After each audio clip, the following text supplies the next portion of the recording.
This is Carl at National RV Detroit. I'm going to walk you through this 2023 Sunset Trail travel trailer, model number 253RB. So this is a how-to video. I'm just going to show you some of the features and how they work, okay? So we're starting at the door side rear. You can see you've got powered rear stabilizers right here. One switch controls both rear. Another switch controls both front. You have an outside kitchen here. Refrigerator, you have a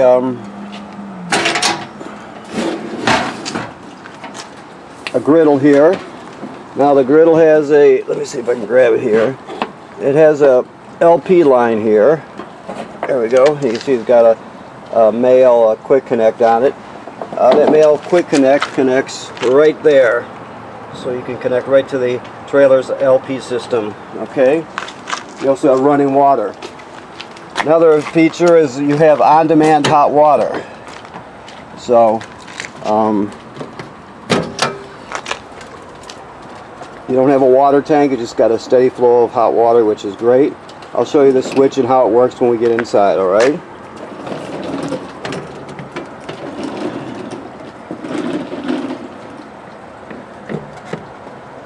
When you close it, you got to line this up properly. Still new, so okay. You have a power awning with LED strip, 2 outside speakers. You have a TV signal out. You have a power switch for your front stabilizers.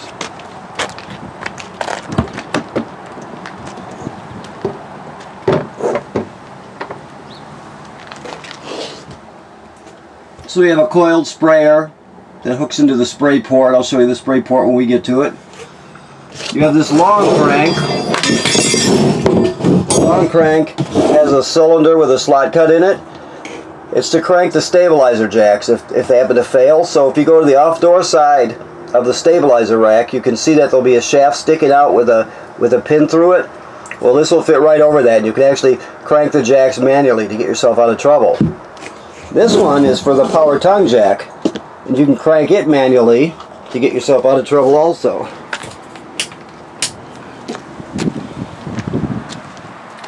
You can see that there's a plug right here, and if for any reason it fails, you can pull that plug and put that crank on there and still get hitched and unhitched, okay?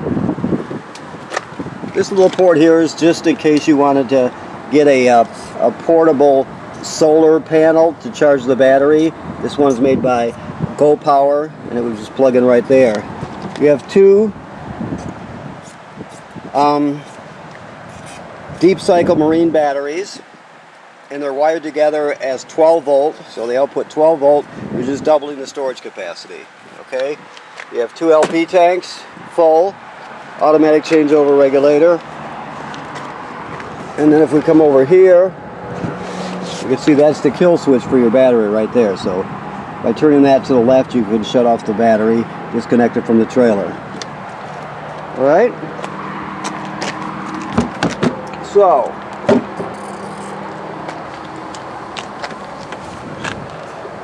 this has a power inverter in it.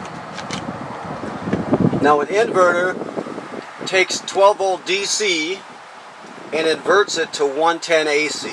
So this will take your battery, which is 12 volt DC, and turn it into AC power. Okay. It also has a converter which goes from AC to DC. I'll show you that when we get inside. Okay. Now this is your kill switch here for it. This is your solar panel controller. You can't see it very well, so I'll just have to, maybe I can, that's not any better. Oh, let's see here. So you push B, and let's come around here. 13.7 volts in the system, if you can see that. Push it again, you're gaining 3.2 amps and storing it into your batteries, right?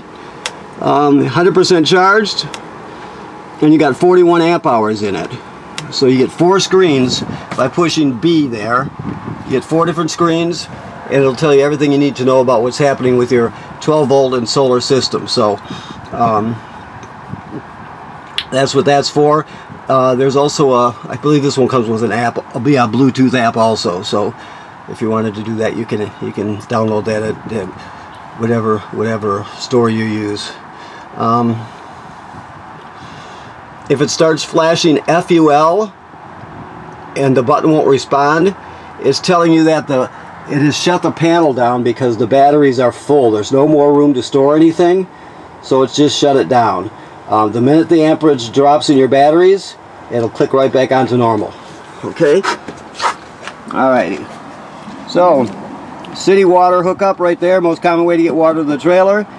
If you're camping someplace without city water, you can pre-fill your fresh water tank right here, and then use the onboard pump to pump the water. I'll show you where that pump is switch is when we get there. And also, this is your black tank flush. So after you dump your black tank, you can leave the valve open, hook the hose to the dump station on there, and it'll leave it even cleaned out even better. It'll spray it out, clean off the sensors, that sort of thing. Okay, and then there's a fresh water drain under here. I don't know if you can see it very well. It's a gate valve, a white gate valve.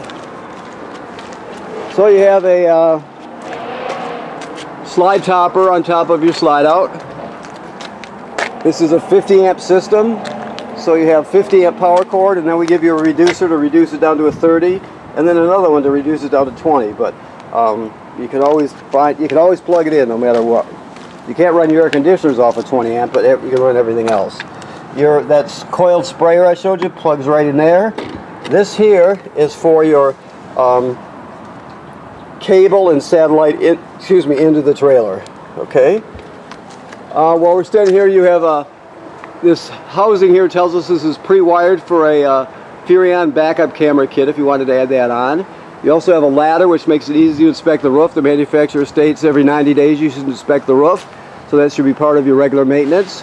You can't see what's happening up there unless somebody goes up there and looks, so that's why it's important. Okay?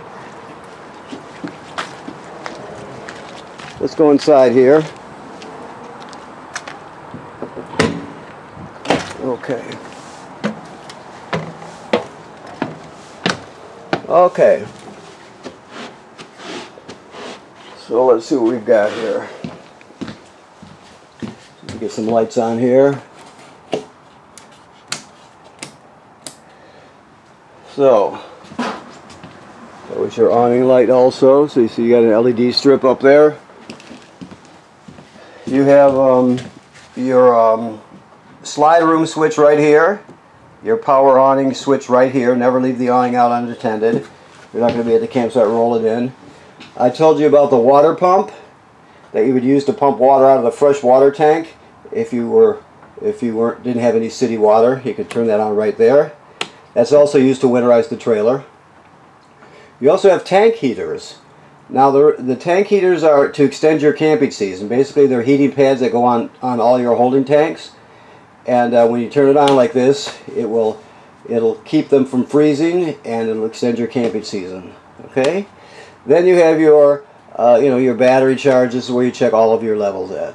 If you don't have two black tanks, just regard the second one, for example, because this is a standardized panel. You have a remote there, so your TV is more than just a TV. It has FM radio, it has Bluetooth, HDMI, so you can go into it, and two speaker zones. A is inside the trailer, B is outside the trailer. Okay. This refrigerator is a Norcold gas absorption refrigerator. So that means it works on 110 AC or LP gas. So there's your on and off switch. This is the mode button here. Kind of tricky here to get it where you want. So right there, automatic, that's for automatic electricity there. You see the picture of the plug plus the A. That's the most common way to keep it because it'll always seek out electricity, and if it can't find it, it'll automatically light on gas so you don't spoil your food. Or if you have a power outage while you're gone, it'll sense it and it'll light on gas so you don't spoil your food. So that's the most common way to run it. Okay, some of this stuff here. So microwave works like any other microwave. This is a range hood with a fan and a light in it. Your range itself, I don't know if he's got the gas on now. We'll have to see here. Let me listen. Oh yeah. So it's right there, very simple. You got 3 knobs for your 3 burners. This is your sparker. You turn it clockwise to spark. And this is for your oven. So to light the oven, down here there's a pilot light all the way to the back. So what you'll do is you go to the picture of the pilot light, you depress it, you keep it depressed, you light the pilot light. Once it lights, you still hold it in for another 10 or 15 seconds to heat up the thermocouple. Then you're going to go to operating temperature. When you shut it off, the flame goes out, but so does the pilot light. So you have to relight the pilot light each time you use the oven. You have lights here. Okay. Always travel with this in the closed position.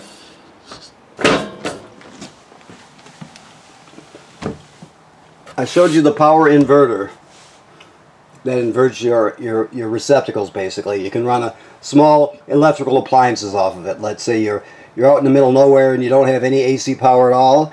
Well, you can invert the deep DC power from your battery and run a blender, let's say, or if it's 110 AC blender or an appliance, that sort of thing, okay? But this is the converter. This does just the opposite. So when you're plugged in, you start off with 110 AC. You see there's circuit breakers right here like you see at home, and they're all labeled. That's your 110 AC. And then that 110 AC is converted to 12 volt DC. Right, so you have 12 volt fuses here, and they're all labeled. Right. Also, this is a battery tender, so it'll always sense how much energy your batteries up front on the tongue have and need, and it'll send as many amps necessary to keep them charged as long as you're plugged in. So it'll convert the AC power into DC and send it to your batteries. So when you're pulling down the road, your tow vehicle will charge your batteries. When you're plugged into shore power, this power converter will charge your batteries, and the solar panel charges it as it can, depending on the conditions outside, the position of the sun, all those factors, okay?